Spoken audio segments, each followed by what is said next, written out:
Hello everyone, good afternoon. कैसे हैं आप सब? कैसे हैं? आई होप आप सब अच्छे होंगे।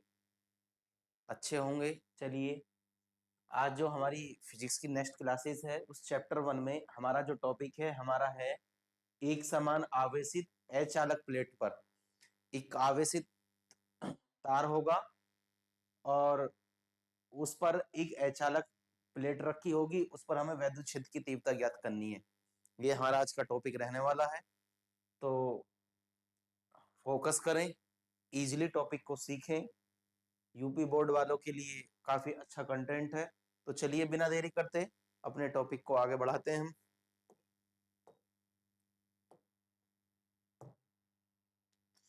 तो टॉपिक में क्या है हमारा? टॉपिक है हमारा, जो हमारी हेडिंग है, एक समान आवेशित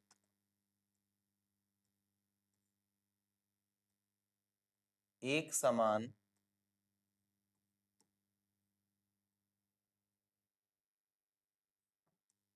आवेशित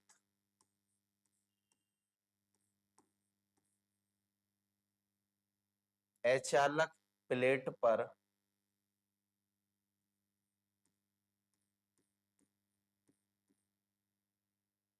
अचालक प्लेट पर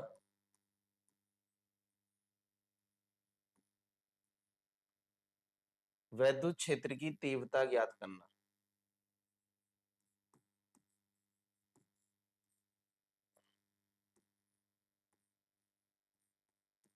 वैद्युत क्षेत्र की तीव्रता ज्ञात करना।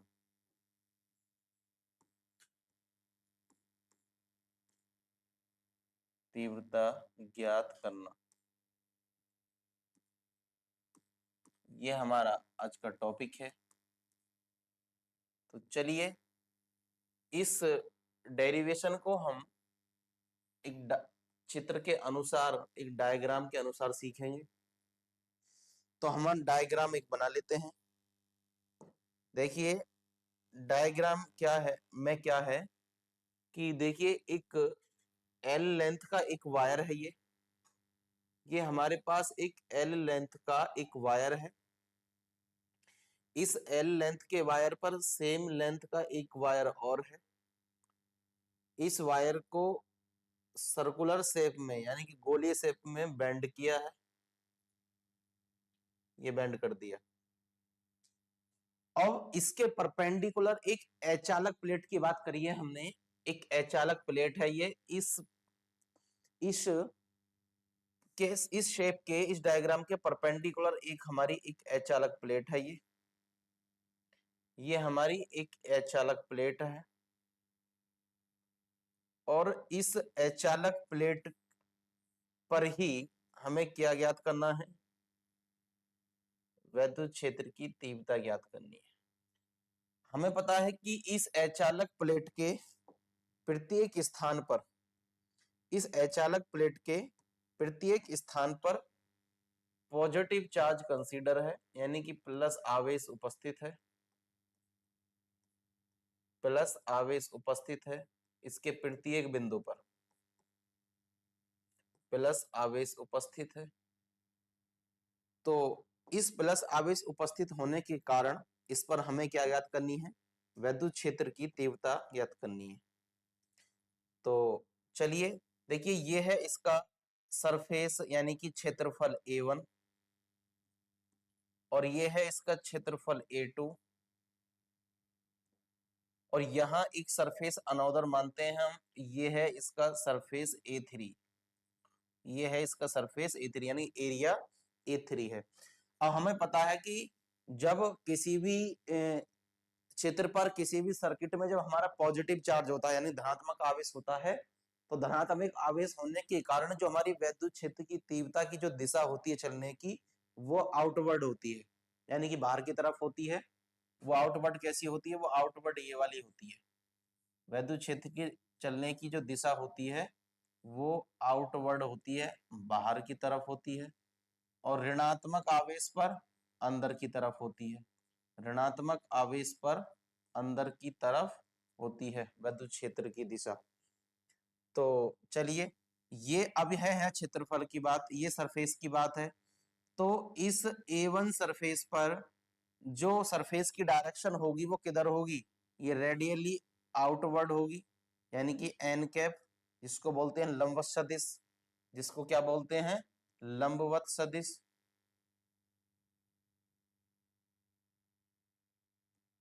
लंबवत सदिश बोलते हैं इसको। तो सरफेस की दिशा कैसी हो गई, बाहर की तरफ हो गई डायरेक्शन, और इस पर भी सरफेस की डायरेक्शन कैसी होगी, बाहर की तरफ हो गई, एन कैप। तो अब मुझे बताइए जो इलेक्ट्रिक फील्ड की डायरेक्शन होगी, जो इस पर इलेक्ट्रिक फील्ड की डायरेक्शन होगी वो कैसी होगी, इलेक्ट्रिक फील्ड की डायरेक्शन इस पर आउटवर्ड होगी। तो इसका मतलब है, इसके आउटवर्ड का मतलब है कि इस पर भी इलेक्ट्रिक फील्ड की डायरेक्शन आउटवर्ड होगी, ये इलेक्ट्रिक फील्ड की डायरेक्शन है। और इस पर भी इलेक्ट्रिक फील्ड की डायरेक्शन आउटवर्ड होगी सरफेस की डायरेक्शन के, क्योंकि इलेक्ट्रिक फील्ड की डायरेक्शन आउटवर्ड इसलिए है सरफेस की डायरेक्शन के, क्योंकि इस जो सिलेंड्रिकल शेप का जो हमारे पास एक बेलनाकार जो हमारा एक बेलन रखा है सिलेंड्रिकल शेप का, उस पर जो ये हमारी एक अचालक प्लेट रखी है, ये हमारी इसके सरफेस के परपेंडिकुलर है, और परपेंडिकुलर है तो सरफेस के अकॉर्डिंग इसकी डायरेक्शन कैसी होगी, आउटवर्ड, बाहर की तरफ होगी। तो इस सिलेंड्रिकल के ये परपेंडिकुलर नहीं हो सकती इलेक्ट्रिक फील्ड की डायरेक्शन, क्योंकि परपेंडिकुलर तो ऑलरेडी क्या रखी है, सीट रखी है, जो अचालक प्लेट है, ठीक है।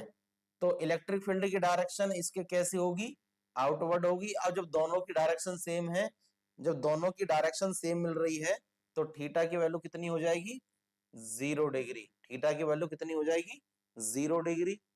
और इधर भी थीटा की वैल्यू क्या हो जाएगी, 0 डिग्री। और यहां इलेक्ट्रिक फील्ड की डायरेक्शन, यहां पर इलेक्ट्रिक फील्ड की डायरेक्शन और सरफेस की डायरेक्शन, देखिए ये तो होगी हमारी सरफेस की डायरेक्शन ई, इसके, और परपेंडिकुलर इसका क्या बनेगा, ये बनेगा, इसकी परपेंडिकुलर की डायरेक्शन ये हो गई इलेक्ट्रिक फील्ड की। तो यहाँ थीटा की वैल्यू कितनी हो गई, यहाँ थीटा बराबर हो गया 90 डिग्री। कितना डिग्री हो गया, 90 डिग्री हो गया। तो इसका मतलब है कि जो सरफेस A1 है, जो सरफेस A1 है उसकी वैल्यू कितनी है, सरफेस A1 की वैल्यू कितनी दे रखी है, 0 डिग्री। सरफेस A2 की कितनी है, 0 डिग्री। और सरफेस A3 की कितनी है, 90 डिग्री। ठीक है, तो हम इसी के अनुसार चलते हैं, इसी के अनुसार चलते हैं। कैसे डायग पेपर में हमें कैसे लिखना होगा, माना, माना एक चालक तार, एक चालक तार जिसकी लंबाई L, जिसकी लंबाई L है, जिसकी लंबाई L है, और इस पर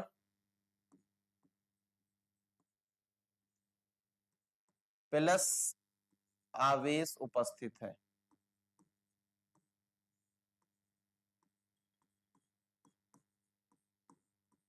उपस्थित है। अब इस, अब इस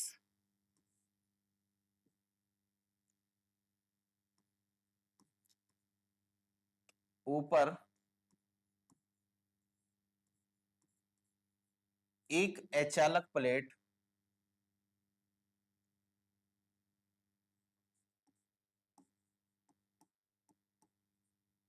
अचालक प्लेट है, जिस पर हमें विद्युत क्षेत्र की तीव्रता,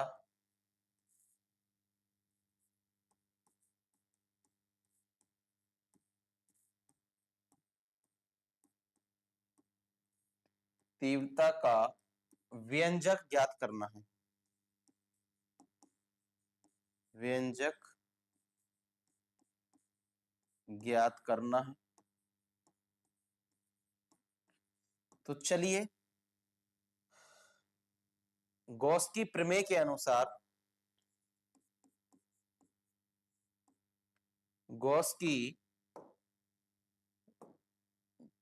की प्रमेय के अनुसार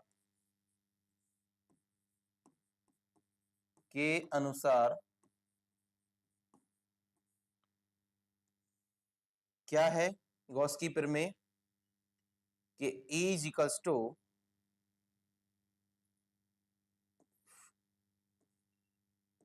phi E is equals to integration of E into D S is equals to Q upon epsilon not. ठीक है, ये है।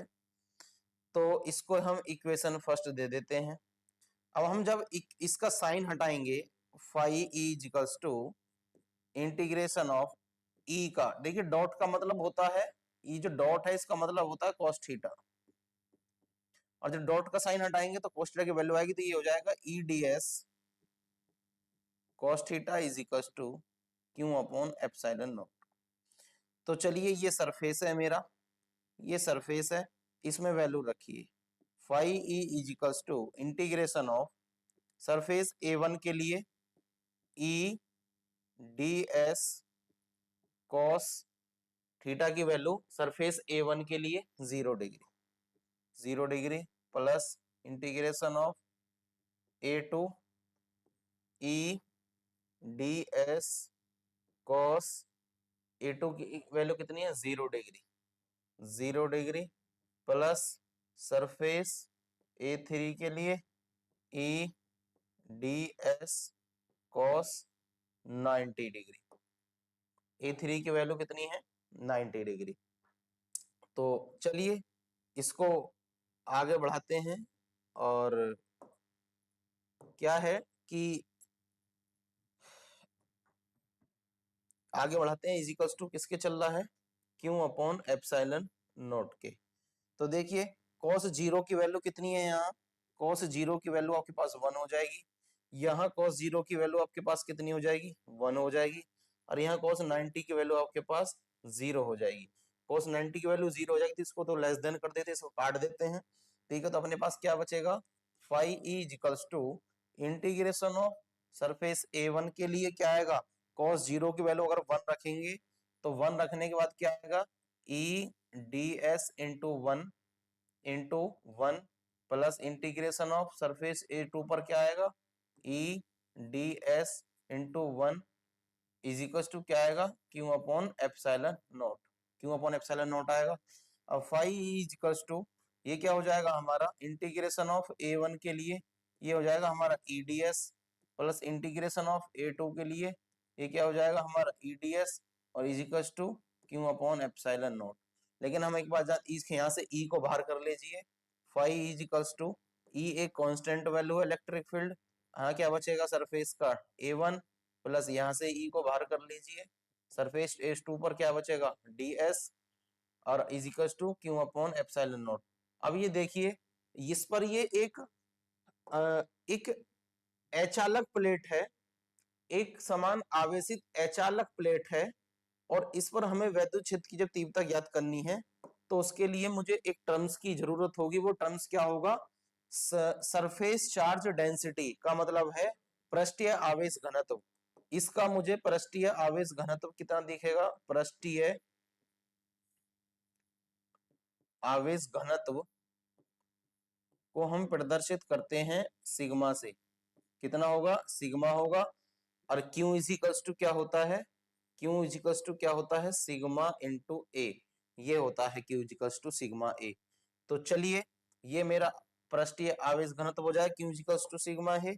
अब आगे जो हमारा इसका टॉपिक हो ये होगा नेक्स्ट स्टेप, वो होगा हमारा phi is equals to integration of, देखिए ई तो ऑलरेडी है और इंटीग्रेशन ये है हमारा इंटीग्रेशन, ये जो हमारा इंटीग्रेशन है A1 इंटू डी एस, इसकी जगह क्या करेंगे हम, देखिए ये क्या है सरफेस ही तो है, ds का मतलब होता है किसी भी एरिया का सबसे स्मॉल से स्मॉल सरफेस, d एस तो होता है सरफेस या ए होता है सरफेस, लेकिन यदि उसके साथ डी लग जाए यानी कि डेरिवेटिव लग जाए तो उसका डिफरेंशिएशन लग जाए तो उसका मतलब है कि स्मॉल से स्मॉल सरफेस, तो उसका मतलब क्या होगा, कैपिटल ए होगा। ऐसे ही उसका हो जाएगा, तो phi E is equals to क्या हो जाएगा, ई इंटू में ए प्लस इंटीग्रेशन में ई इंटू में ए, दोनों के लिए यूज कर लिया है हमने इसको, दोनों टर्म्स के लिए इसके लिए यूज कर लिया है। और इज इक्वल्स टू किसके है, क्यू अपॉन एप्सिलॉन नॉट के। तो ये phi E is equals to, phi E is equals to E A plus E A is equals to Q upon epsilon naught. ये क्या हो जाएगा, phi E is equals to E A क्या होगा, two E A, two E A is equals to, देखिए Q, Q की value हमने क्या मानी है, सिग्मा ए, क्यू की वैल्यू हमने क्या मानी है, सिग्मा ए अपॉन में एप्सिलॉन नॉट। देखिए ए से ए कैंसिल हो गया, और ये किसके अनुसार चल रहा है, गॉस की प्रमेय के अनुसार। ए सिग्मा ए हो गया, आगे क्या बचा हमारा, ये बचा two E is equals to sigma upon में एप्सिलॉन नॉट, और किसकी वैल्यू चाहिए, ओनली ई की वैल्यू चाहिए। तो ई इक्वल्स टू क्या हो जाएगा, सिग्मा अपॉन में two epsilon not, sigma upon में टू एप्सिलॉन नॉट। और यही हमारा एक समान आवेशित अचालक प्लेट पर विद्युत क्षेत्र की तीव्रता का व्यंजक है, यही हमें ज्ञात करना था। तो इसका मतलब है कि किसी भी आवेशित प्लेट पर विद्युत क्षेत्र की दिशा जितनी, विद्युत क्षेत्र जितना मैक्सिमम होगा, अधिकतम होगा, उस पृष्ठ का आवेशीय घनत्व यानी जो सिग्मा है वो भी उतना ही होगा। इसका मतलब है कि विद्युत क्षेत्र की तीव्रता जिस बिंदु पर ज्यादा होगी उस बिंदु पर उसका पृष्ठीय आवेश घनत्व भी ज्यादा होगा। तो यही हमें आज का ज्ञात करना था, फाइंड करना था। और ये जो हमारी हेडिंग है इसको हम पहचानेंगे गॉस की प्रमेय से, गॉस की प्रमेय से इसको हम कह सकते हैं कि एप्लीकेशंस ऑफ गॉस थ्योरम, यानी कि गॉस थ्योरम की जो एप्लीकेशंस हैं, जो रियल एप्लीकेशंस है गॉस थ्योरम की, वो इस नाम से पहचानी जा सकती हैं। जरूरी नहीं है कि गॉस थ्योरम से आए, तो बोर्ड एग्जाम की दृष्टि से वेरी वेरी इंपॉर्टेंट है। और इस आने वाले 2025 का जो फिजिक्स का एग्जाम है यूपी बोर्ड का, उसके लिए भी वेरी वेरी इंपॉर्टेंट है, वेरी वेरी इंपॉर्टेंट है 2025 के लिए ये टॉपिक। तो आई होप सबको अच्छे समझ में आया होगा। आज की वीडियो में इतना ही था। Thank you, have a nice day to all students.